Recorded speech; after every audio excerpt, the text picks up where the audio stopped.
A silent villa, a vanished truth, and shadows that whisper.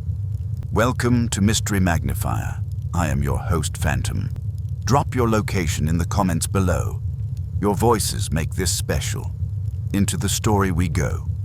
It was in the soft, declining weeks of September that I found myself once again in the company of Hercule Poirot.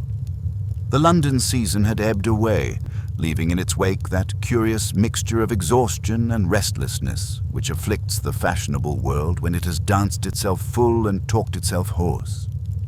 I, who have never been a man to thrive in idleness, had accepted with gratitude the chance of a little travel. Poirot, who pretends to disdain movement of any kind not strictly necessary, had accepted because, though he would never confess it, he is as susceptible as any of us to a flattering summons and a comfortable chair. The summons came in the form of a thick cream envelope, addressed to my old friend in a hand of controlled elegance. The crest in the corner, silver on deep green, suggested money that had learned manners. Poirot slit the envelope with the letter opener as though performing a minor surgical operation. His eyebrows rose. A moment later, he pushed the letter across to me. Well, mon ami, read. It concerns, how you say, the theater of the human soul. I adjusted my spectacles and began. Villa Verona, Lake Orta. My dear Monsieur Poirot, we have never met, but your reputation is an old tale in our circles. One retold whenever polite society trembles at some inconvenient event. I find myself in the disagreeable position of needing precisely your kind of mind. You will have heard, perhaps, of my father's collection, the Verona miniatures, the set of 12 Renaissance reliquaries, and the emerald known as La Verità Mancante, the missing truth. It is to be displayed, for the first time, at a private gathering in my home on the 25th. I do not fear thieves. I fear something worse, people who are close to me. There have been anonymous notes, a servant dismissed without explanation, small disquieting errors, an object displaced, a door found unlatched, a name spoken when it shouldn't be known. I am not a fanciful woman, Monsieur Poirot. I am practical and firmly tired of uncertainty. If you will honor us with your presence, you will be treated not as a hired watchdog, but as a guest. Observe, listen, do what you do best. I beg you to come. Yours sincerely, Contessa Alessandra di Verona. I looked up, feeling that pleasant stir of anticipation which any man who has shared a case with Poirot will understand. Lake Orta, I said. That's Italy, isn't it? I've heard it's marvelously beautiful. Poirot shrugged with exquisite indifference. Beauty does not interest me. Disorder does. And here, he tapped the signature with a neat forefinger. We have the promise of it. 2 days later, we were on a night train to Milan, and a damp little motor launched the next afternoon, delivered us across the lake to Villa Verona. The villa lay on a tongue of land among cypresses and terraced lemon trees, its pale stone facade catching the autumn light like old ivory. Everything about it spoke of restraint married to wealth. The windows were tall but not ostentatious, the gardens disciplined but lush. The private jetty swept so clean you would have believed it had never known a muddy boot. At the top of a low flight of steps stood Contessa Alessandra di Verona herself, waiting as if she had been carved there. She was a woman of perhaps 35, with hair the color of polished walnut and a face whose beauty had nothing soft about it. Her mouth was decisive, her eyes a steady gray that measured you and did not apologize for measuring.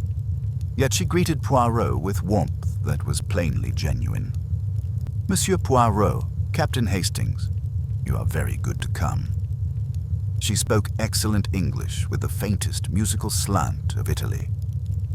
Her handshake was cool, firm, not flirtatious. One might have said it belonged to a banker rather than a contessa. She turned to Poirot. I shall not pretend, monsieur, that I invited you only because I admire your books.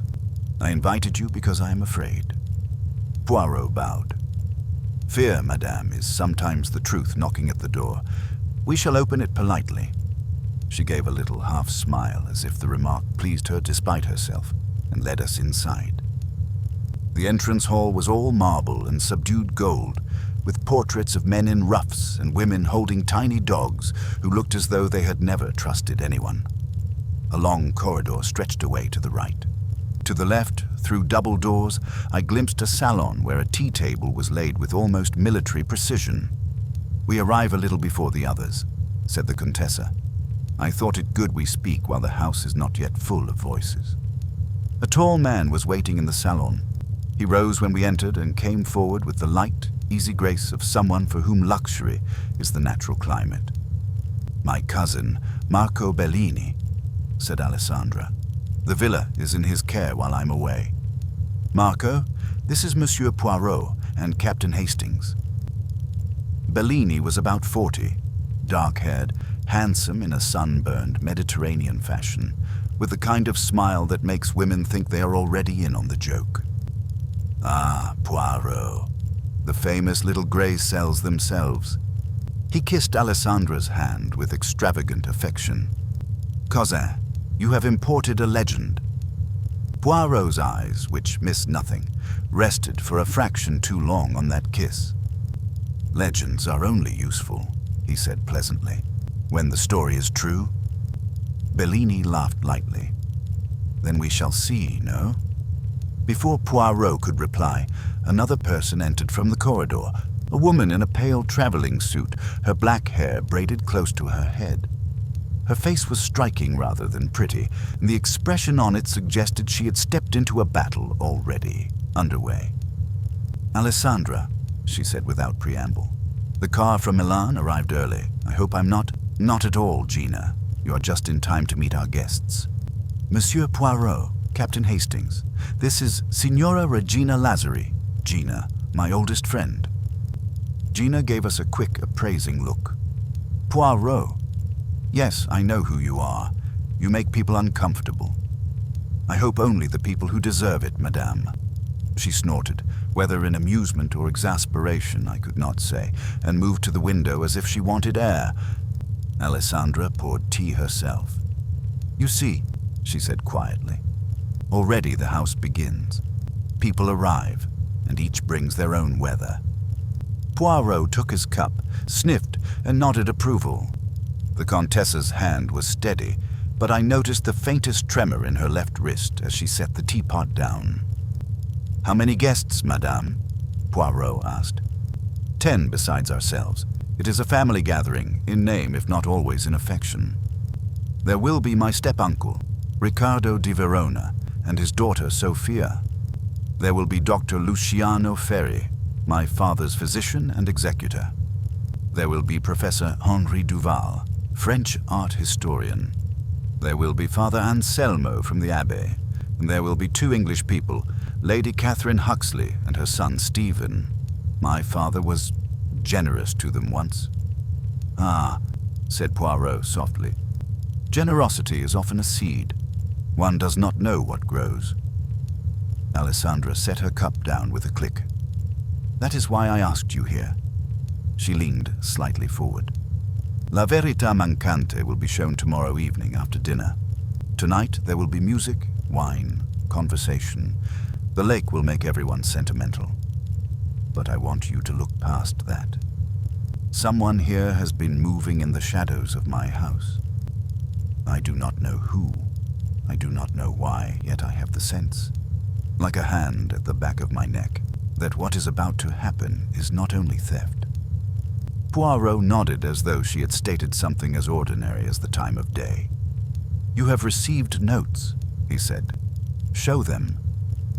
She produced 3 folded pieces of paper from a small leather case.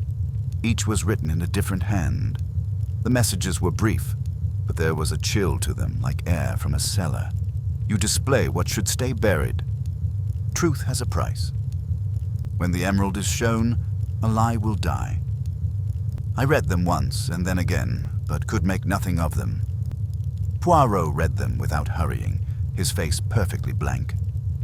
"You have kept these," he observed. "Of course." "And you have told the police?" She shook her head. The local carabinieri are loyal to the Verona name, but loyalty makes men blind. I wanted a mind that is not loyal to anyone except reason. Poirot's expression warmed with something like pleasure. It is not vanity, you understand, that affects him at such moments, but a hunger for a puzzle worthy of him. Very good, he said. We will reason, together, you and I. But first, tell me about your father. Something in her face hardened. My father, Conte Emilio di Verona, died 6 months ago. The heart, they said. He was 72. He was complicated. Complicated fathers, murmured Gina from the window, without turning. Do not make uncomplicated children. Alessandra ignored her. He loved this villa. He loved his collection. He loved control. Even dying, he wanted control. She hesitated. His last instruction was that La Verità Mancante be shown to the family on the anniversary of my mother's death. That is tomorrow. Poirot inclined his head. A faint sound drifted into the salon, a car door closing, then voices outside. Bellini crossed to the window. They're arriving. Riccardo first, I think. God help us. Alessandra stood. She smoothed her skirt with a gesture of habitual order, but her eyes had gone a shade paler. Tonight, she said, almost to herself, we will be a family again. For one night. Poirot set down his teacup with the calm of a man who hears destiny knocking and reaches for the handle. Then, said he, let us welcome your family, madame, and let us see what truth they are missing. I confess that a small shiver went down my spine. The lake outside was calm, the light was kind, the villa serene. Yet already I felt, as the Contessa had felt, that something in that house was poised on the edge of movement, like a chess piece lifted from the board and not yet placed down. And when the front doors opened and the first of the guests swept in with laughter and perfumes and the rustle of expensive cloth, I became certain of one thing. Villa Verona was about to prove that beauty and dread can inhabit the same room without speaking. The arrival of Riccardo di Verona was a thing of noise before it was a thing of sight. One heard his voice, deep, practiced, and slightly too jovial, rolling ahead of him through the hall like a herald. Then he appeared, a broad man in his late 50s with a magnificent moustache and the manner of someone who had long since decided the world should make way for him. Behind him came a girl of perhaps 22, slim, pale, and so perfectly composed that she might have stepped out of a fashion plate. "Alessandra, my child," Riccardo boomed, taking her hands with an affectionate force that was almost proprietary. "Still the same, ice and iron. Ah, but it warms the heart to see the house alive again, and this must be the famous Monsieur Poirot." His eyes ran over Poirot's immaculate suit and patent shoes with a faint twist of amusement. "We are honored. My daughter, Sophia." Sophia inclined her head. She had eyes of a clear green, very steady. I have rarely seen a young woman look so old in the gaze. She greeted Poirot politely, and me with a kind of absent friendliness, and then took her place at Alessandra's side like someone reporting for duty rather than visiting family. More cars arrived in swift succession, the villa filling with footsteps, luggage, and the slight confusion peculiar to houses that attempt to be hospitable while secretly resenting it.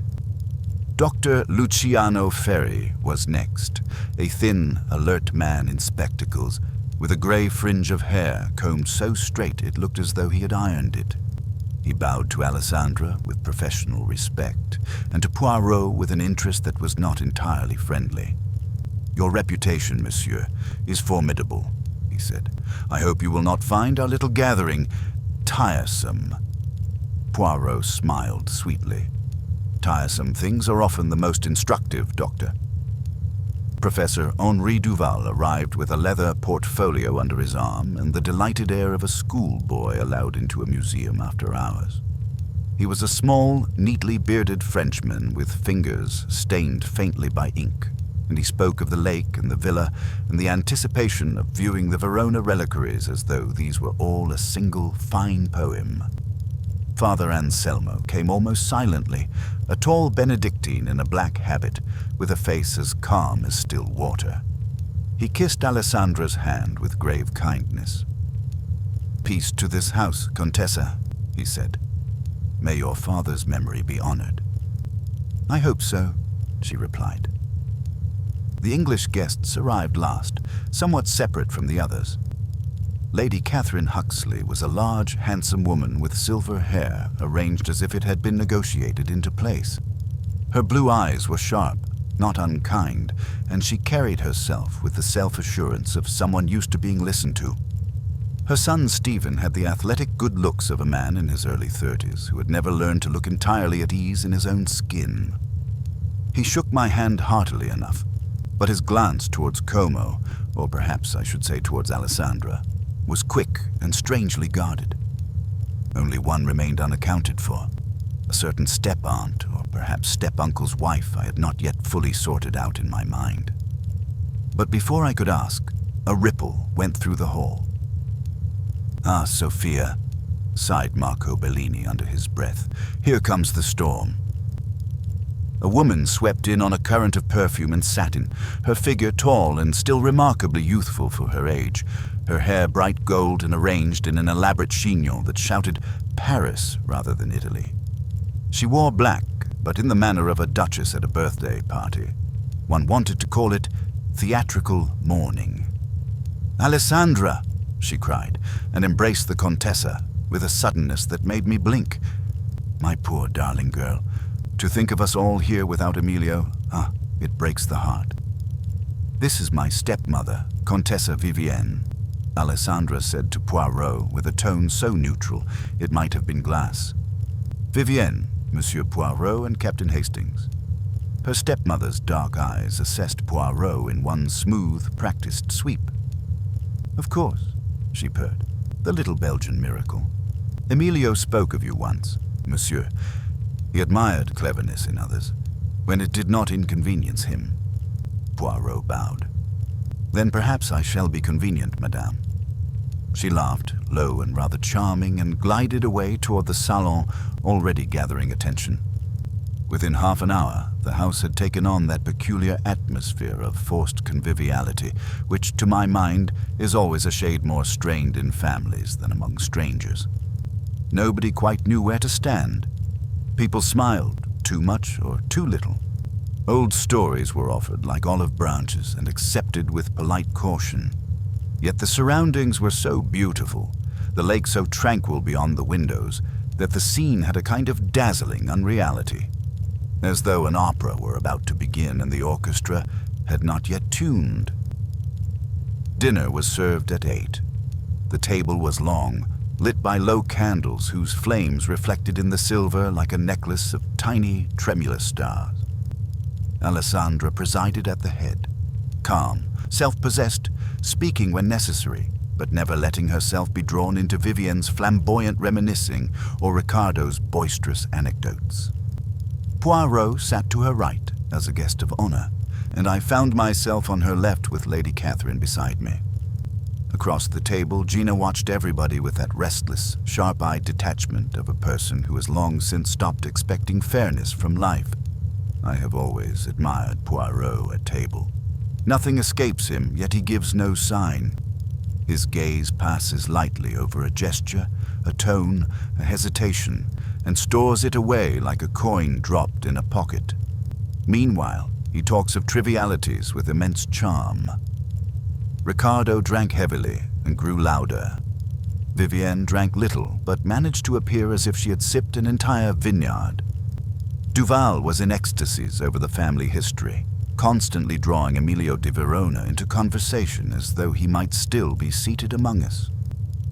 Dr. Ferry watched Alessandra with the same clinical concentration one uses on a patient whose temperature may spike at any moment.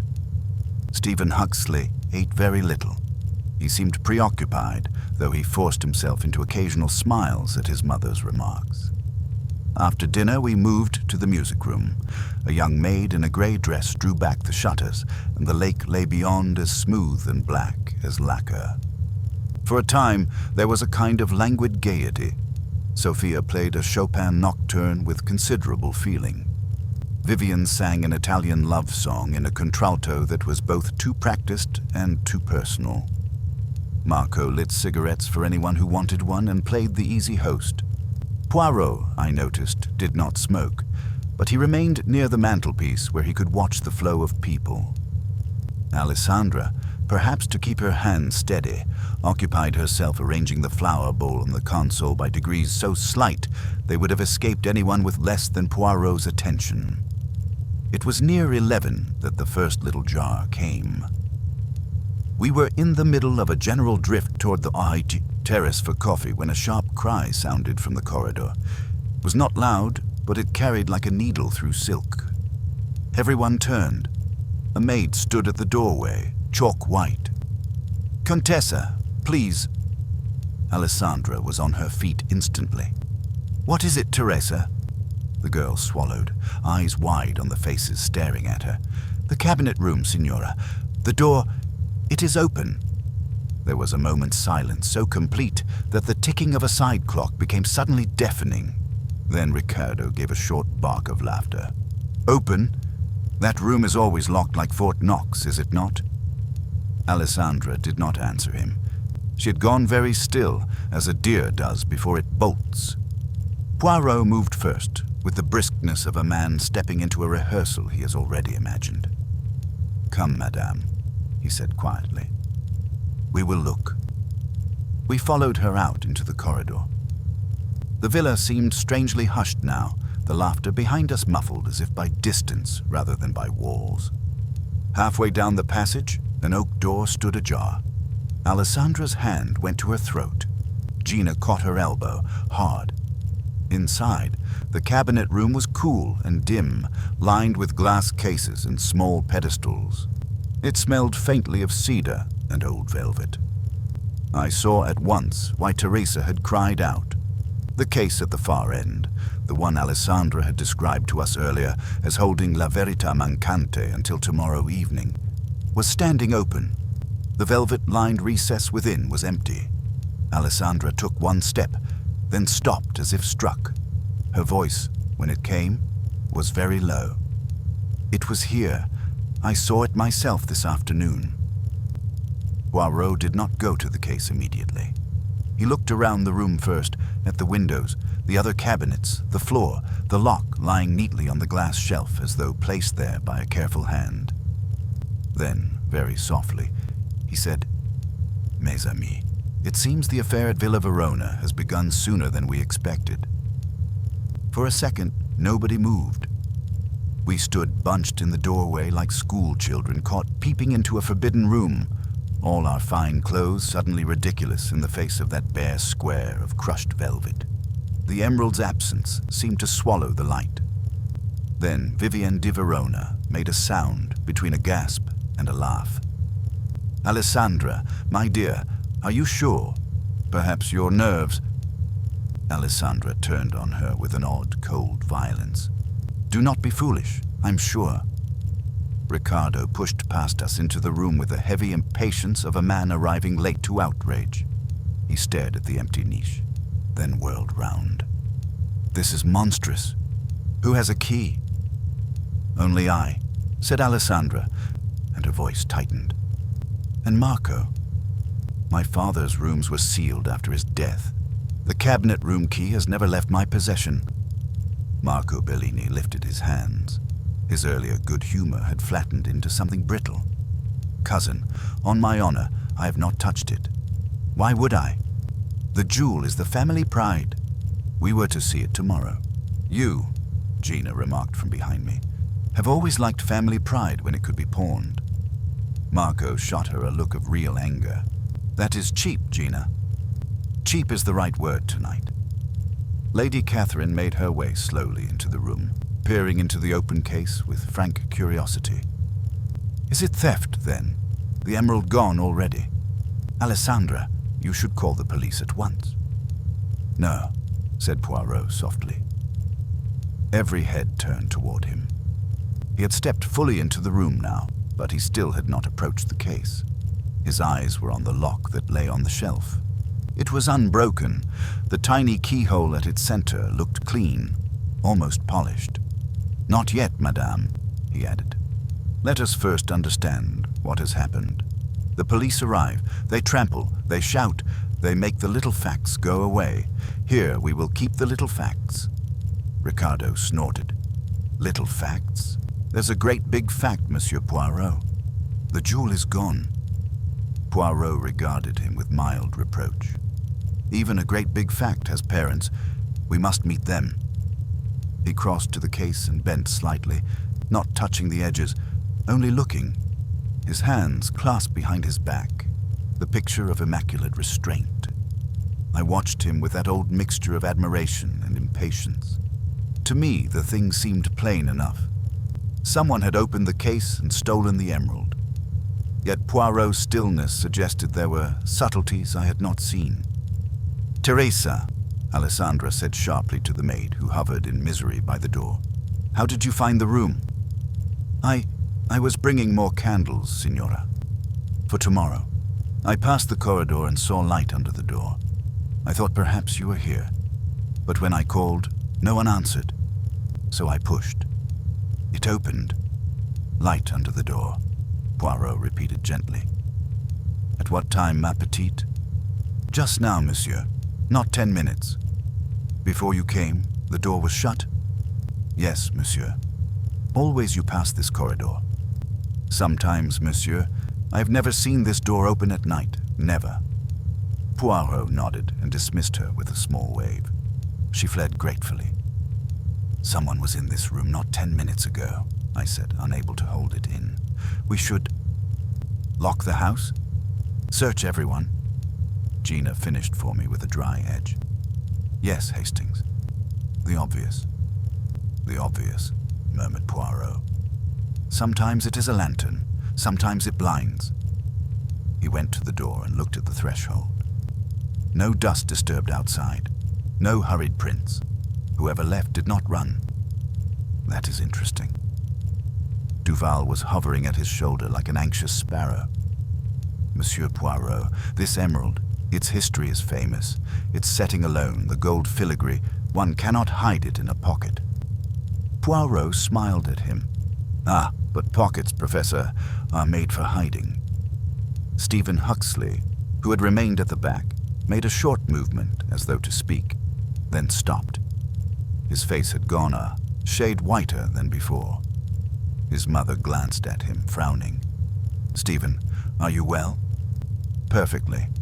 Only, it's a shock, that's all." Vivienne took a step toward the case, her bracelets softly changing like a warning rattle. If it was taken just now, in the middle of all of us being together, then whoever did it must have slipped away very briefly. We can surely recall who left the music room. "Can we?" said Gina. There was a pause. People looked at one another with the sudden mistrust that turns a friendly group into a circle of strangers. Marco spoke first, briskly. "I was in the music room the whole time except to send Luigi for more coffee. Luigi, where is he?" The butler, a tall man with an impassive face, appeared behind him as if summoned by the word. "You sent Luigi to the kitchen at 10:40, Marco continued. "He returned at 10:50. "I did not leave." Luigi inclined his head. "It is so, signore." Ricardo puffed out his chest. "Sophia and I were at the piano. Everyone saw." Sophia looked up. "We were there, yes. I had not finished my piece." Duval wrung his hands. "I was speaking with Father Anselmo about the reliquaries." We stood near the window. Father Anselmo's calm gaze met Poirot's. "It is true," Lady Catherine said serenely. "I went on to the terrace for air. Stephen came to look for me after a few minutes." Stephen nodded. "Yes." Vivienne spread her hands. "I remained by the fire. I was telling the story of Emilio's first trip to London, remember? Gina was there. Alessandra was there." Gina's eyebrows lifted. "Oh, you remained by the fire, yes. The center of the whole universe. Still, I remember you rising to adjust your shawl. You might have drifted away behind that curtain and no one would have seen. You do that elegantly." Vivian's smile sharpened. "And you, Gina, left the room twice to take phone calls. I recall it very well." "I left once. To fetch aspirin, ask Teresa. My head was splitting from your aria." The Contessa's jaw tightened. "Enough." She turned to Dr. Ferry. "You have said nothing." Ferry blinked, almost as if surprised to be noticed. "I was in the library looking for a book your father wished me to see. I returned to the music room only a few minutes before Teresa's cry." "And did anyone see you in the library?" Poirot asked mildly. "No, I was alone." A faint stirring went around the room at that admission, the air growing a degree colder. Poirot, however, only nodded thoughtfully, as if adding a bead to a string. "Very good," he said. "And you, Madame Alessandra, you were in the music room all evening?" "Yes, I did not leave." Poirot looked up at the ceiling, then down at the door. Again, that sense of him listening to a music none of us could hear. "Now," he said, "we will make a simple thing.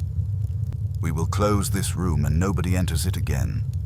Not even to be curious. Luigi, you will stand outside. If anyone approaches, you send for me." Luigi bowed. "Si, monsieur." "And the keys, madame," Poirot added. "You and Monsieur Bellini give them to me, please." Marco hesitated a fraction, then produced his from his pocket. Alessandra fetched hers from the chain at her waist. Poirot weighed both in his palm as though feeling their temper. "Thank you. Tonight no one leaves the villa. Tomorrow at dawn I will ask each of you for a few minutes alone. For now we go back to the music room. We will drink coffee. We will pretend, for an hour, that we are a happy family. It will be very instructive." Ricardo stared. "Pretend? While a fortune sits in someone's pocket?" Poirot's eyes were kind and terrifyingly sure. "Yes, monsieur.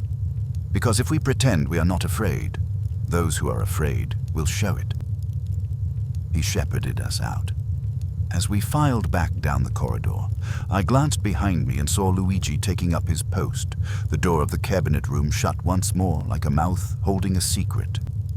The music room seemed different now, as though the candles had burned lower in our absence. People sat where they happened to land, with none of the earlier ease.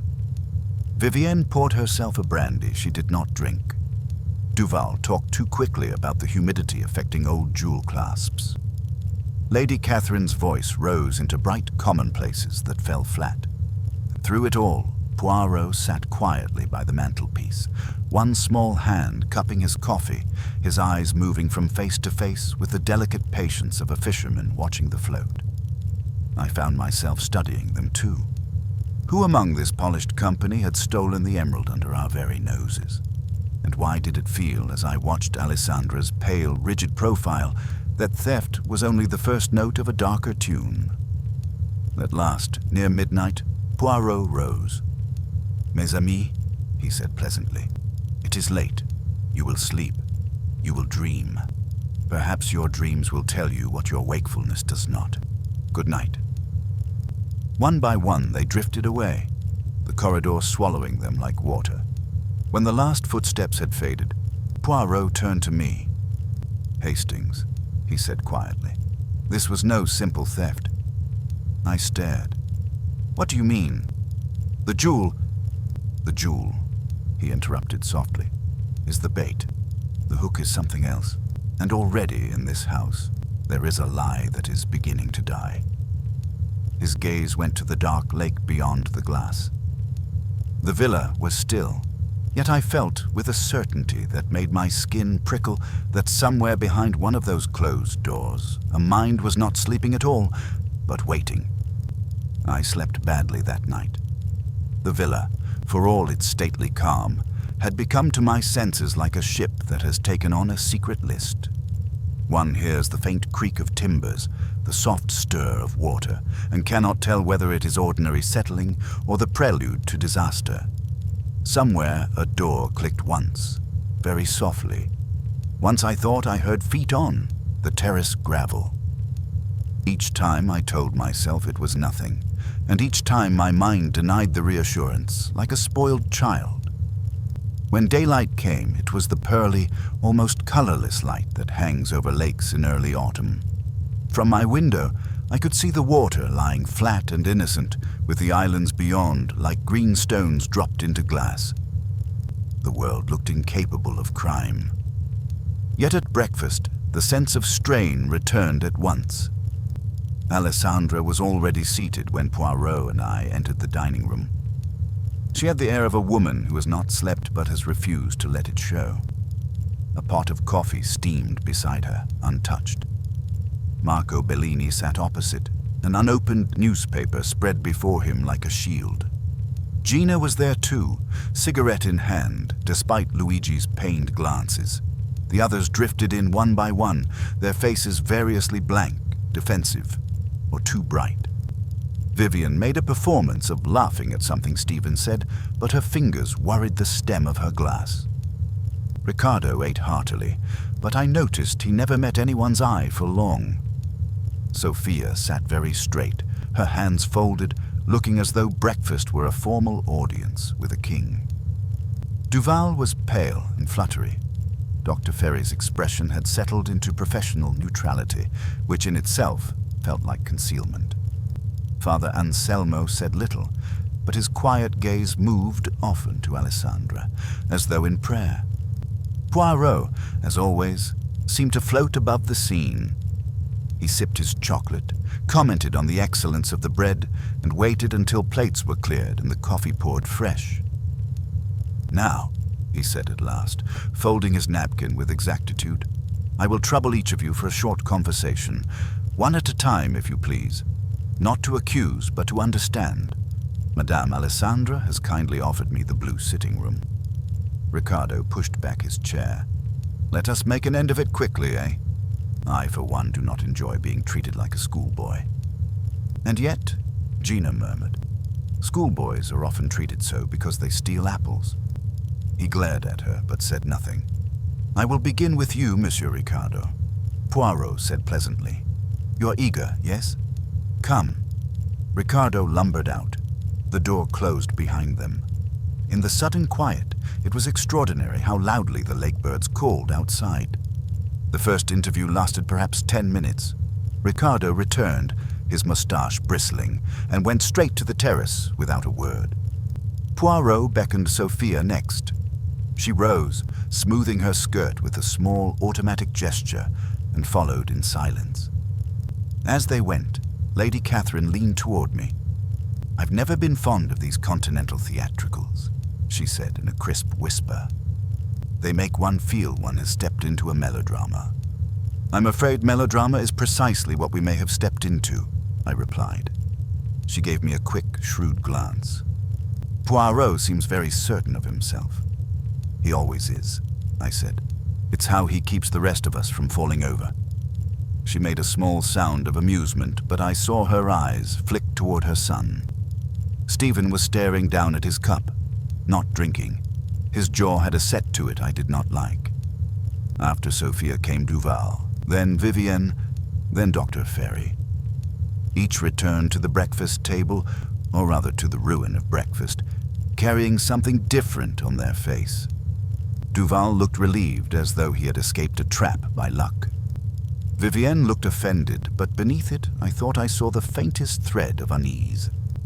Ferry returned with the same neutrality he had carried in, which to my mind was the most suspicious of all. Father Anselmo went in next and came out with eyes that had grown sadder. Last of all, Poirot summoned Marco and Gina together. "That," Gina said, rising, "is interesting." "It is necessary," Poirot replied. "Come, both of you." They went. A minute later, Lady Catherine was called in alone, and after her, Stephen. While Stephen was gone, Alessandra at last drank her coffee. She set the cup down, and her hand no longer trembled. That frightened me more than the tremor would have done. A woman who ceases to shake has either found courage or found something colder. Poirot reappeared at length, tidying his cuffs. "Merci, mes amis. For the moment, that is all. I ask only that you do not wander alone into parts of the villa you do not need. The house is large, and I prefer not to lose anyone." Vivian gave a brittle laugh. "Lose anyone? You speak as if we are children in the woods." "I speak," said Poirot, "as a man who has seen wolves."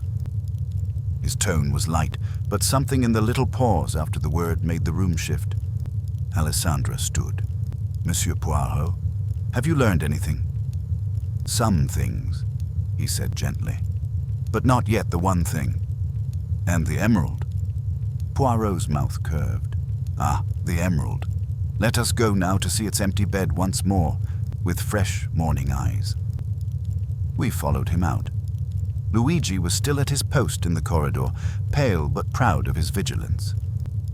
"No one has entered, monsieur," he said. "Not even the cats." "Good," said Poirot. "You're a man of honor, Luigi." He unlocked the cabinet room and went in, holding the door so the rest of us could follow without crowding. The room looked as it had last night, cool, orderly, and quietly defiled. Poirot went straight to the open case and regarded it for a long moment. Then he did something that startled me. He sank to one knee and looked under the cabinet. "Ah," he said softly. I bent beside him. There, on the polished floor, was a tiny object no bigger than a fingernail. He picked it up delicately between thumb and forefinger. "A fragment of green wax," he said, "from a candle. And what does that tell you?" "That the light Teresa saw under the door was not from the ceiling lamp." He glanced upward. The lamp was indeed switched off. "Was from a candle carried inside. Someone was here with a candle. They dripped a little wax, but they did not search in haste. They knew exactly what they came for." "Then it was theft," said Ricardo quickly. "Premeditated." "Perhaps," said Poirot. His eyes moved across the shelves, the other cases, the neat rows of reliquaries. He did not touch. He merely looked in that patient, irritating way of his, as if the objects might confess under his gaze. "Madame Alessandra," he said suddenly, "how was La Verità Mancante kept? Was it sealed in any way?" She frowned. "My father had it set in a small Renaissance reliquary, gold and enamel. It was locked within the case, but not sealed. The reliquary has a clasp that opens." "A clasp," Poirot repeated. "And it opens only with pressure at 2 points." "Yes. Why?" Poirot did not answer. He walked to the window, tested the latch with 2 fingers, and found it fastened. He walked to the second window, then to the third. All fastened. He stood for a moment by the door, looking down at the lock again. "Interesting that there is no force," he murmured. "Interesting that the lock is removed neatly, the door closed neatly. Yet Teresa sees light and finds the door open." "Because the thief had no time to lock it," I said. "Had no time," Poirot echoed. "Or had a plan that did not include locking." He stooped once more, this time to the inside edge of the door. His nose twitched like a cat's. "Do you smell it, Hastings?" I sniffed dutifully. "Polish. Cedar. Behind those, something else." I drew closer. There was, faint but unmistakable, the sharp sweetness of jasmine. "That is Vivian's perfume," Gina said at my elbow, her voice very flat. Vivian, who had followed us in, stiffened. "Nonsense. I have jasmine in my rooms like half the women in Europe." Poirot turned to her with perfect courtesy. "Certainly, madame. Perfume travels. It clings to velvet, to hair, to hands. It is not proof. It is only a whisper." Vivienne opened her mouth, then shut it. Her color rose, but she met Poirot's gaze boldly. "Let us return to the corridor," said Poirot. "There is another place I wish to see." We came out. Poirot locked the cabinet room again and again put the keys in his pocket. Then he moved down the corridor toward Conte Emilio's former suite, sealed since his death. Alessandra halted, surprise breaking through her composure. "Monsieur Poirot, those rooms are not to be opened." "I know," he said gently. "That is why I wish to look at the door." The door was a heavy one, with a strip of red wax over the keyhole bearing the Verona crest. The wax was intact. Poirot examined it closely, then straightened. "So," he said softly, "the room has not been opened since the Comte's death." "Of course not." "And yet," Poirot went on, eyes narrowed in thought, "someone last night desired candlelight in the cabinet room and carried jasmine upon them. Someone who knew where the emerald rested and how to open its reliquary without fumbling. Someone who did not fear to walk calmly through a hall full of people." He looked at all of us, at Ricardo's belligerence, at Sophia's pale stillness, at Duval's mounting agitation, at Vivian's guarded poise, at Ferry's careful face, at Lady Catherine's tight mouth, at Stephen's drawn expression, at Marco's uneasy charm, at Gina's cold watchfulness, and at Alessandra herself, rigid as a blade.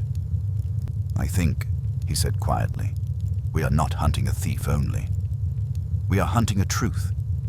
And in this house, truth is a dangerous jewel indeed." At that moment, from somewhere above us, there came a sound like a heavy body striking wood, followed by a thin, strangled cry. Everybody froze. "Upstairs," whispered Sophia. Poirot was already moving. "Come," he said, and broke into the first genuine run I had ever seen him make. We raced up the marble stairs, our steps beating like panic. At the landing, Luigi appeared, wide-eyed and breathless. "Monsieur, the doctor, Dr. Ferry, he's in the Comte's study. The door, it was open. And now," he faltered, crossing himself. Poirot pushed past him. The sealed suite door stood ajar, the red wax on the floor in broken crimson flakes. And beyond it, in Conte Emilio's study, the day had delivered its first real horror. The study was a high-ceilinged room paneled in dark walnut, its windows opening on a narrow balcony that overlooked the lake. Morning light fell in clean squares across a Persian carpet, across the desk where Conte Emilio had once sat like a king at his small throne, across the shelves of leather-bound volumes that smelt faintly of age and tobacco, and across the body of Dr. Luciano Ferri.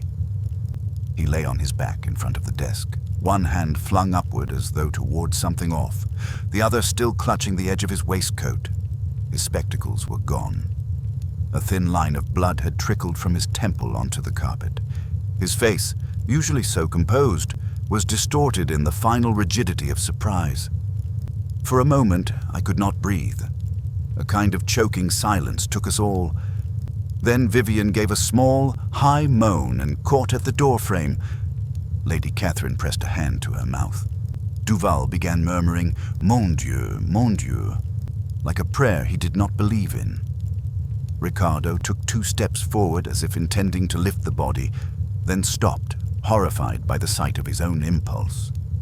Poirot, however, did not utter a sound.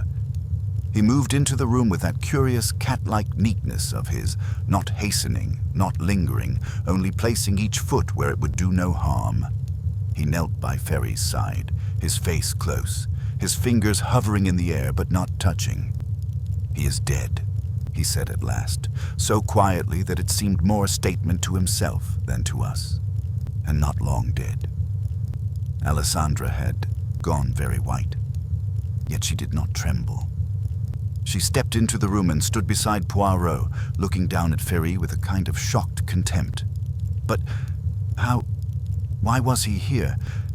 These rooms were sealed." "Sealed with wax," Gina said sharply behind us. "Not with magic." Poirot glanced toward the door. The broken red wax flakes lay scattered on the threshold like dried petals. The crest that had once been clear and proud was now split in 2. "Who found him?" Poirot asked.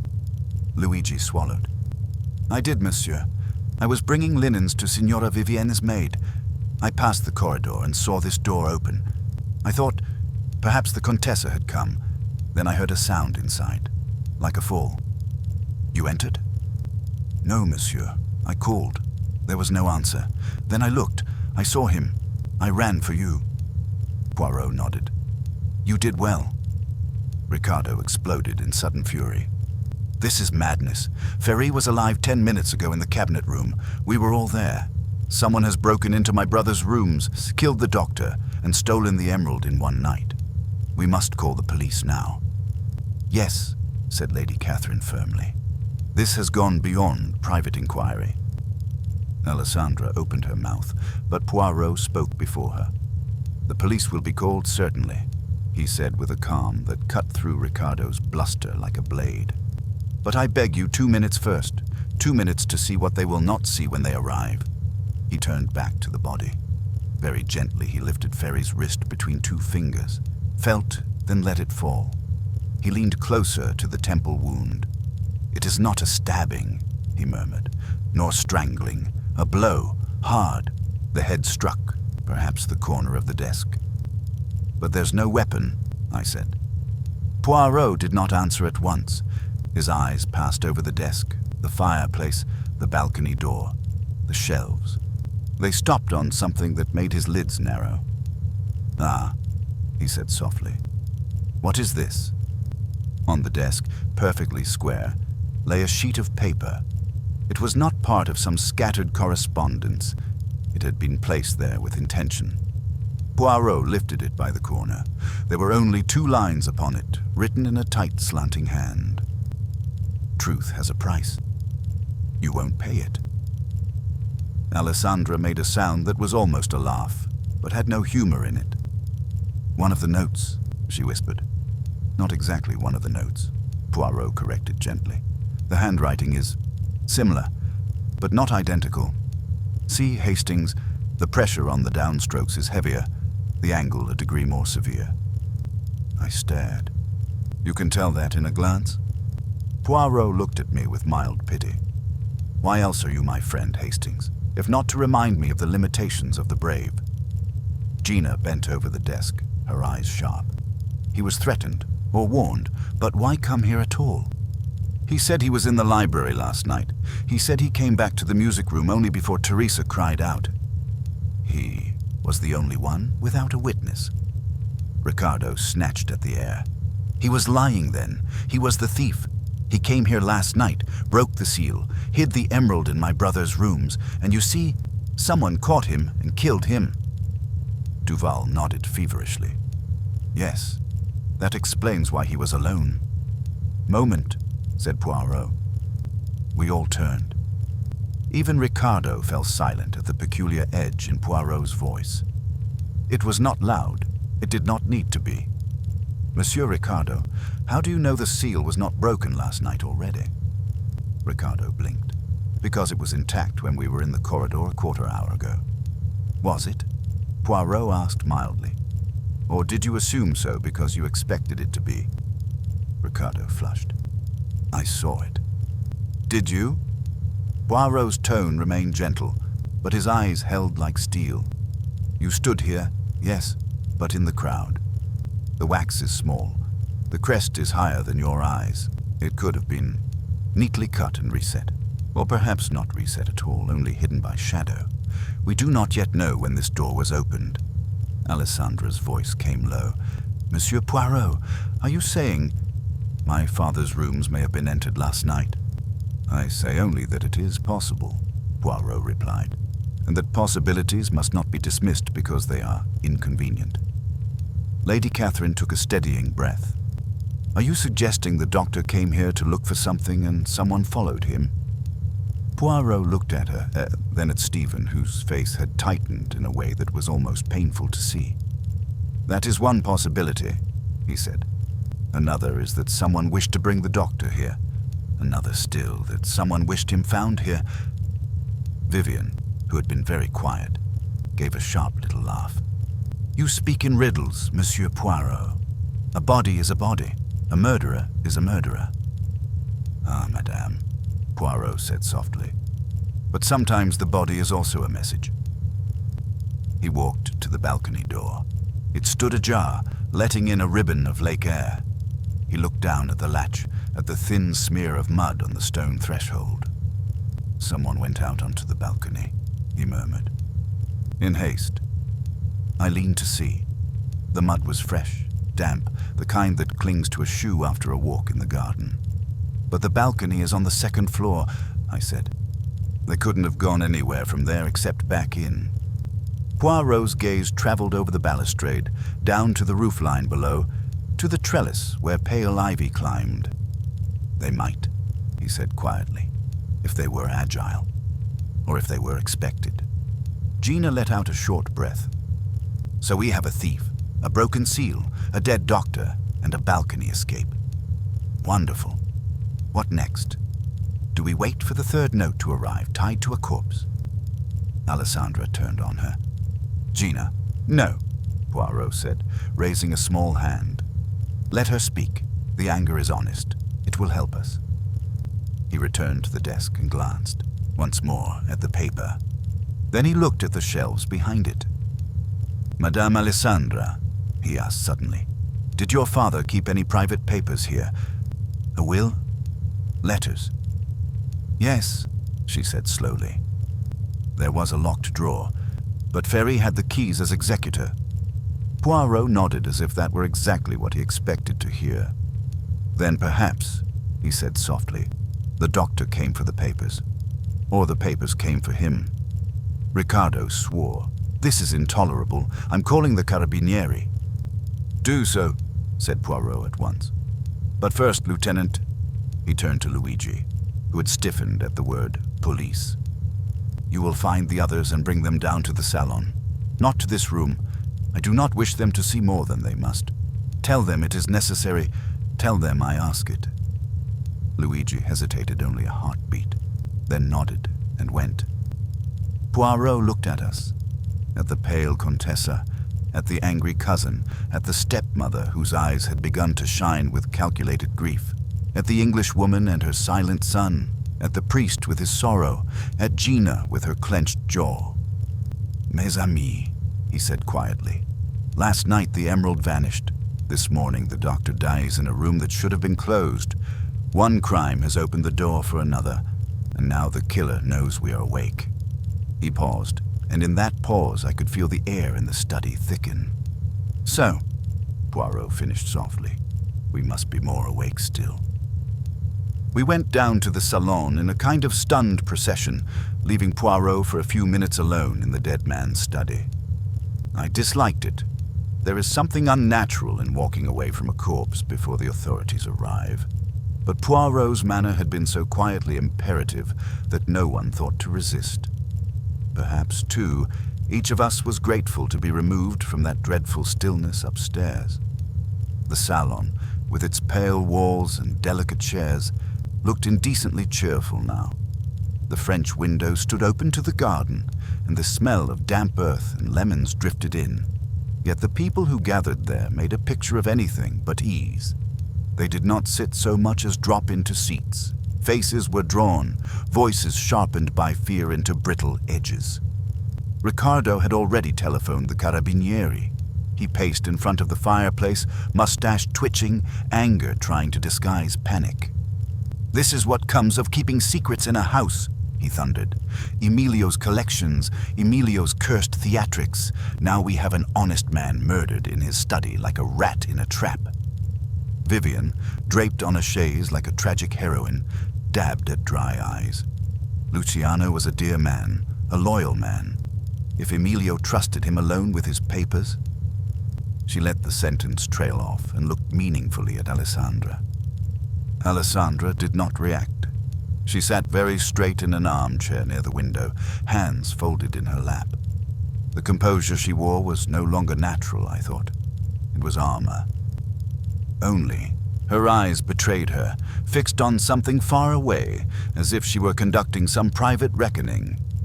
Gina stood behind her chair. I had the sense of a sentry at a general's back. Stephen and Lady Catherine sat together on a brocade sofa. The mother's posture was firm, her chin lifted. The son's was rigid in another way, all tight shoulders and clasped hands.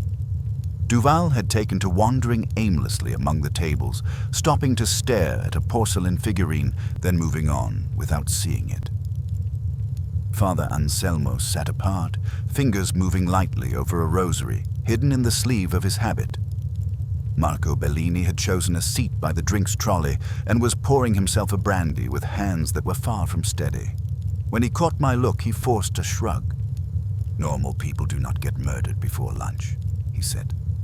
"It does something to the nerves." "And yet we are expected to remain normal," Gina replied. Her gaze swept the room. "I'd like to hear what everyone did after Poirot dismissed us last night. We all went to bed like good children, did we?" Vivian's head snapped up. "Are you suggesting someone roamed the villa while the rest of us slept?" "I'm suggesting nothing," Gina said coldly. "I'm asking. It might amuse Monsieur Ricardo to remember that threats were made and the emerald disappeared under our noses. It might amuse you to know we are being watched by someone who kills to keep us quiet." Ricardo stopped pacing. "Very well. You first, Gina. You are always the one with questions. Where were you between midnight and breakfast?" Gina's laugh was short. "In my room, trying to sleep. I rang downstairs at 1 to ask for aspirin. Teresa brought it. She can say so."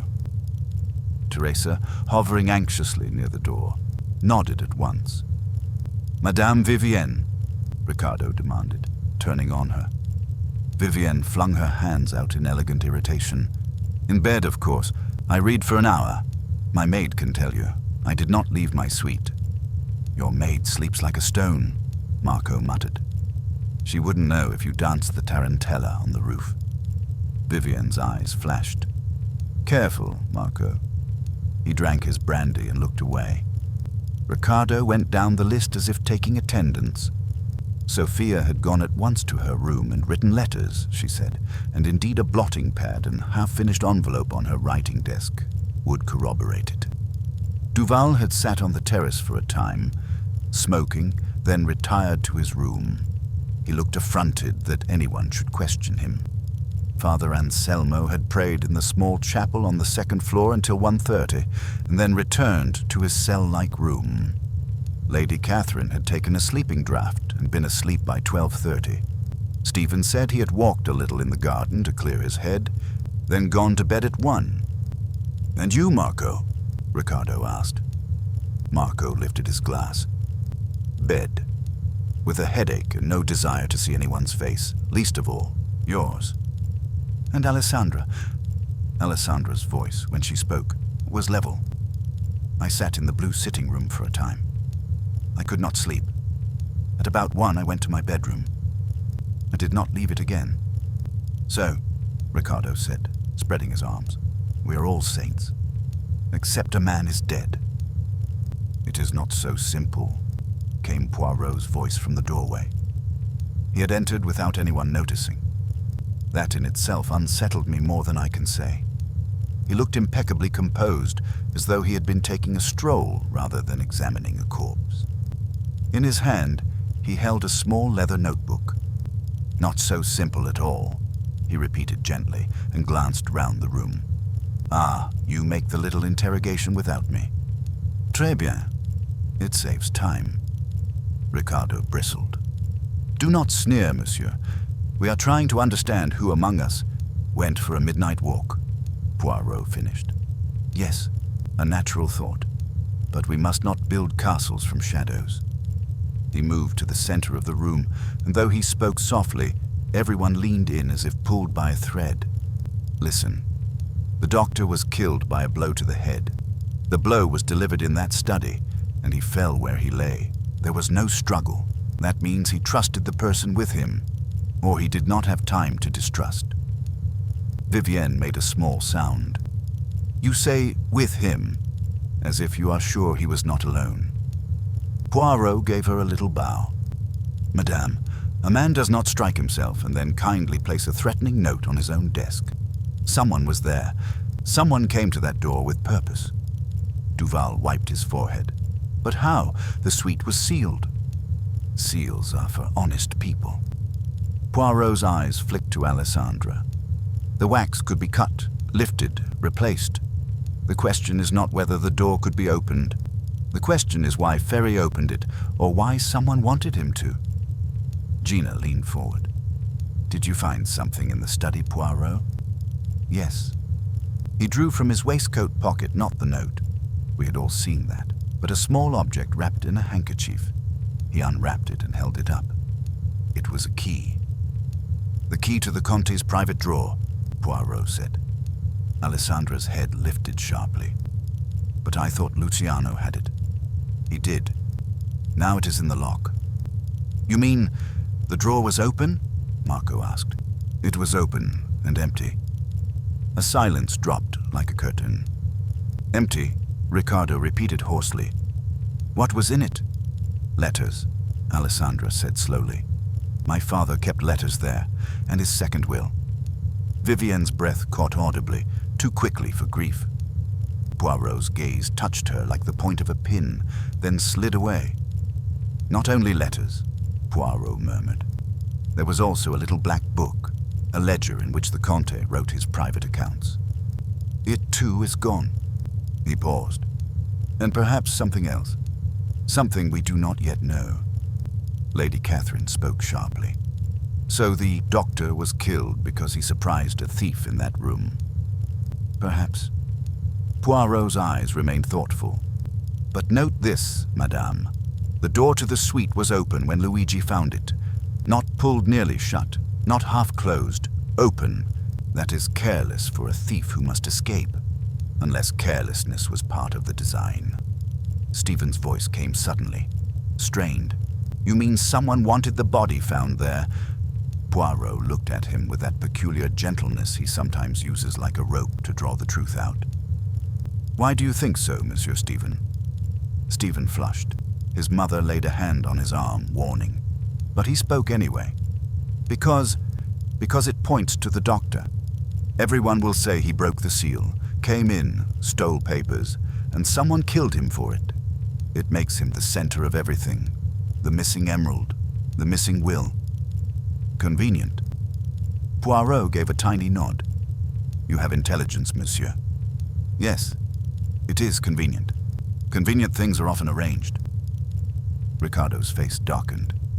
"If you are suggesting—" "I suggest nothing yet," Poirot said calmly.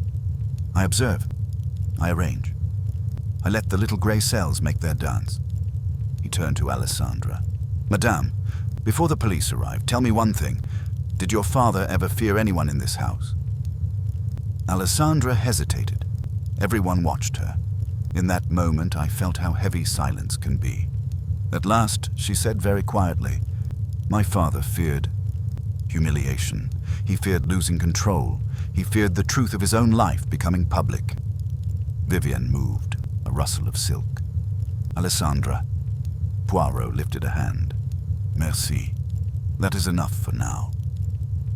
From outside came the distant sound of a motor car climbing the villa drive.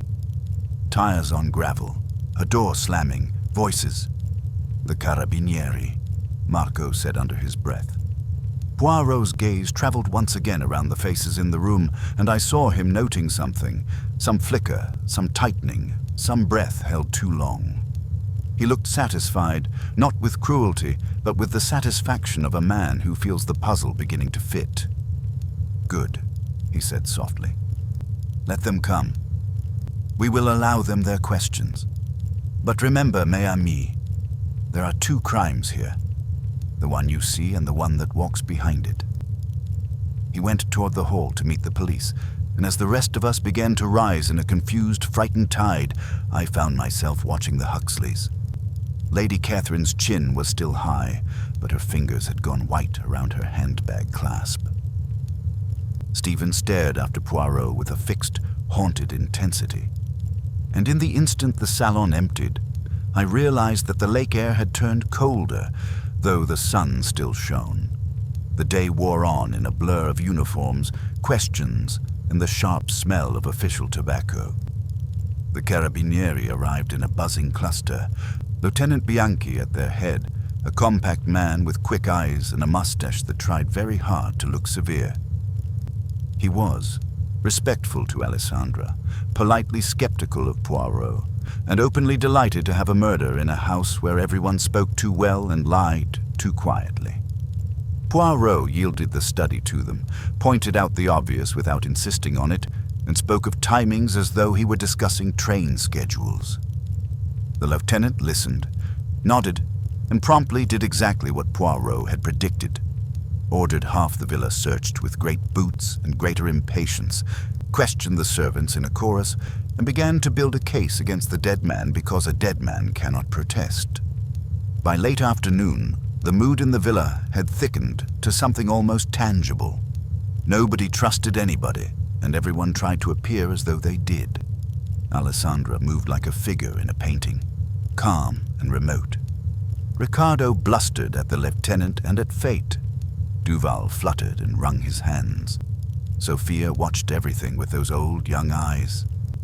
Gina prowled like a restless animal. Lady Catherine retreated into English briskness. Stephen grew quieter still, as though each hour were tightening a wire around his throat. At 6, Poirot asked Lieutenant Bianchi for one more indulgence.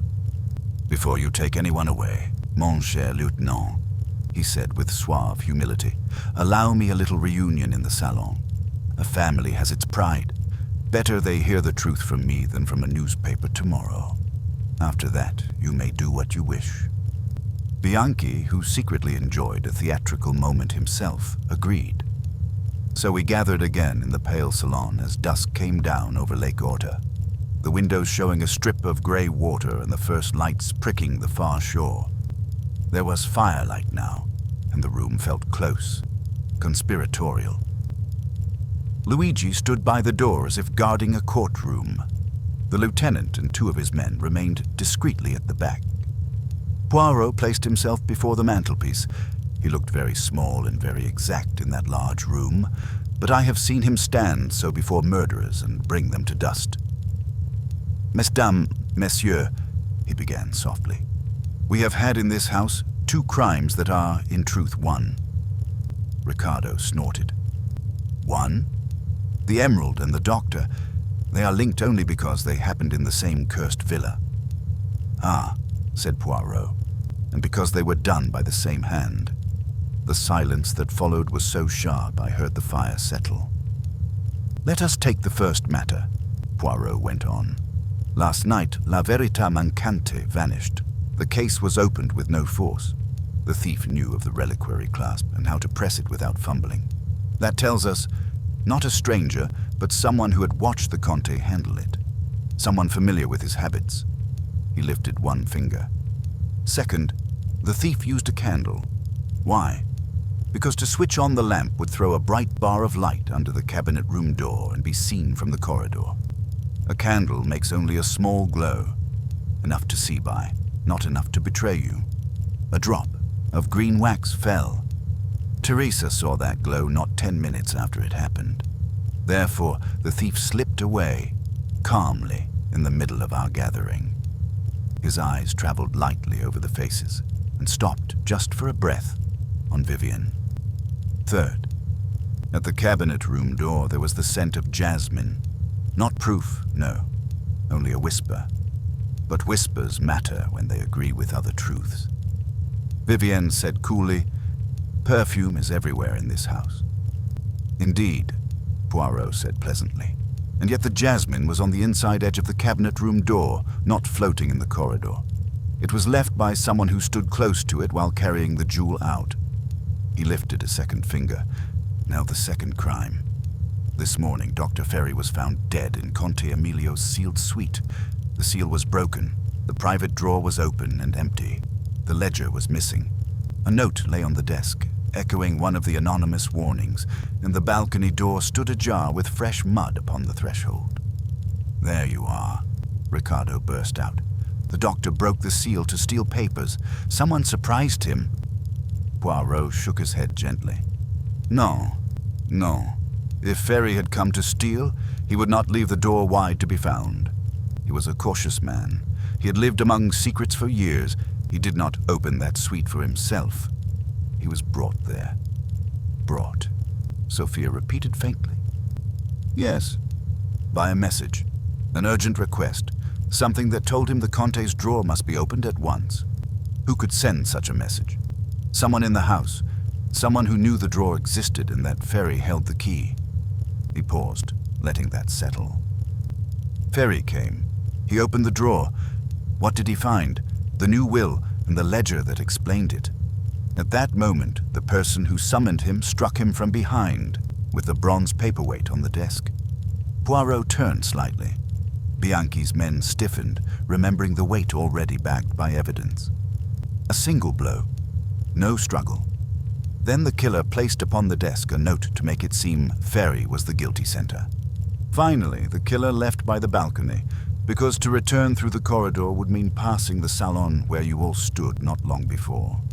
The trellis below offers an easy descent to anyone who is agile, and the mud on the balcony threshold proves that shoes first came from the garden below. He looked at Stephen now. Agile people, monsieur, are not few in this room, but only one agile person also wears jasmine every day. Vivienne's laugh was thin. This is ridiculous. Is it? Poirot's voice stayed mild, but the room leaned toward him as toward a magnet. Let us add the motive, and you will see the pattern like lace. He turned to Lady Catherine with a small bow. Madame, forgive me. We have spoken together. You told me, weeping not for yourself but for your son, that long ago you knew Conte Emilio in England. You were young. He was generous. He was also not a saint. Lady Catherine went very still.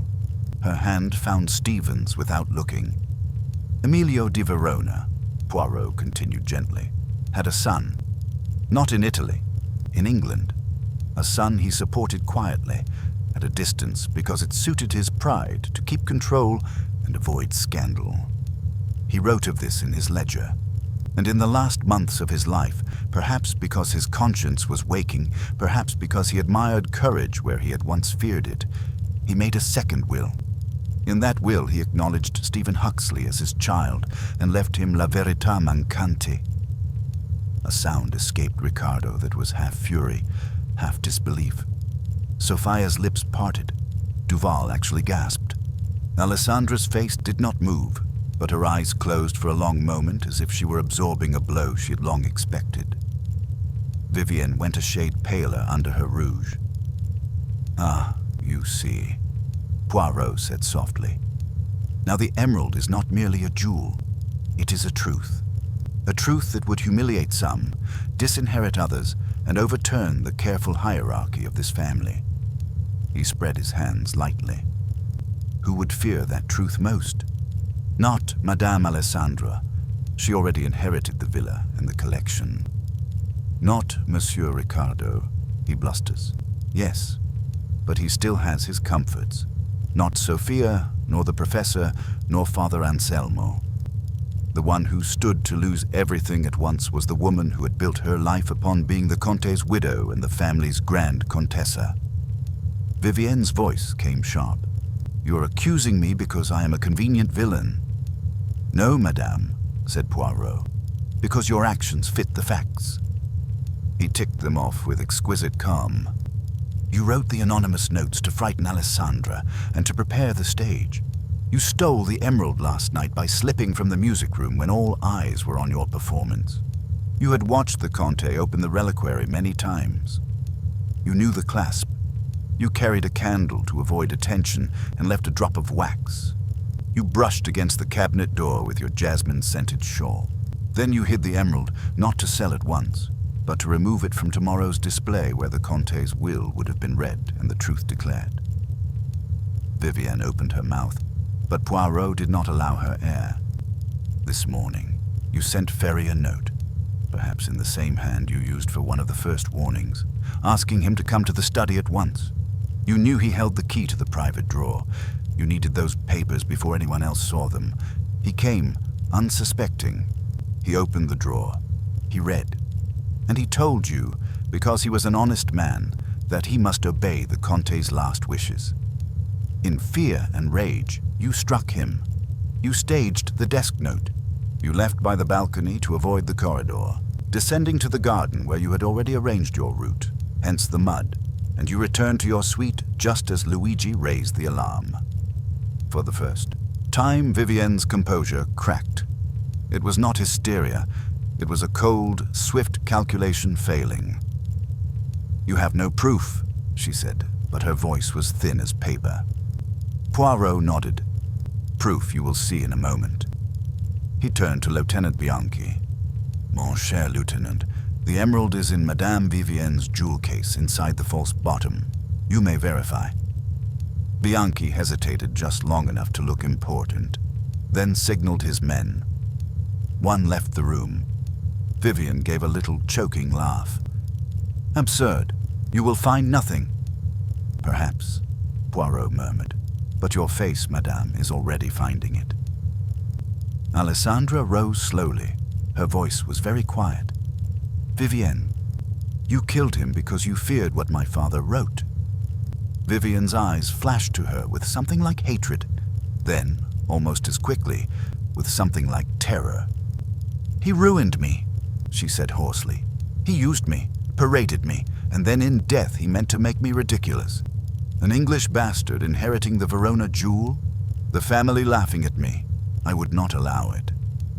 You allowed murder, Father Anselmo said, pain in his calm voice. I allowed survival, Vivienne snapped.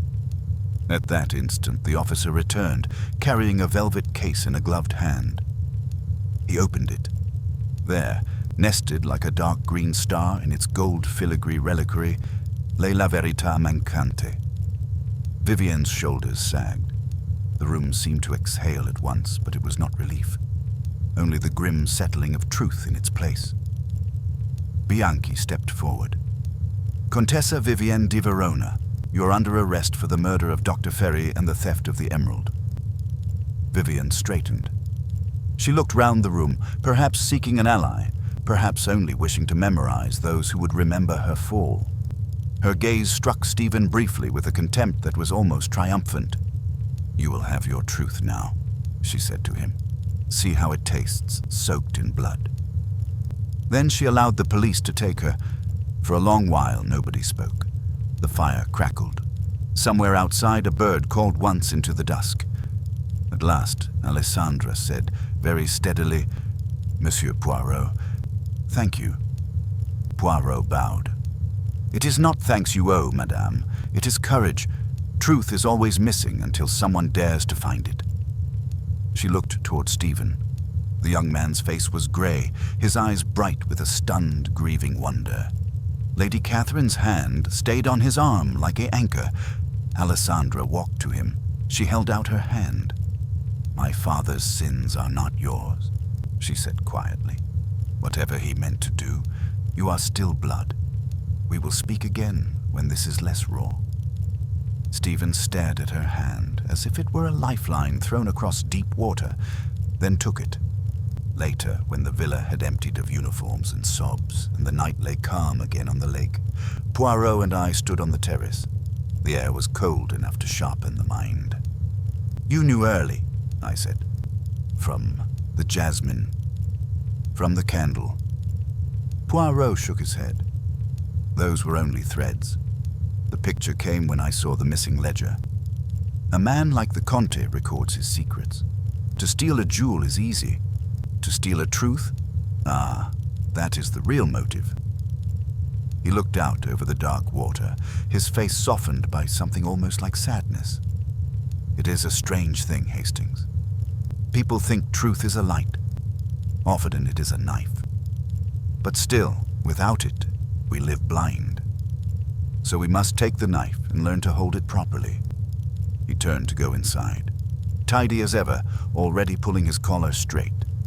And besides, he added with the faintest twinkle, if the truth is missing, it is my profession to find it. Otherwise, what use are the little gray cells? In the hall behind us, the villa was quiet at last. Not the quiet of fear, but the quiet after a storm has spent itself. Somewhere inside, a family began, painfully, to rearrange itself around a new shape of reality. Poirot went in without hurry. I followed, feeling that old mixture of admiration and humility that he always leaves me with. On the mantel in the salon, the emerald waited, innocent again, its deep green catching the firelight as if nothing human could ever stain it. But we both knew better.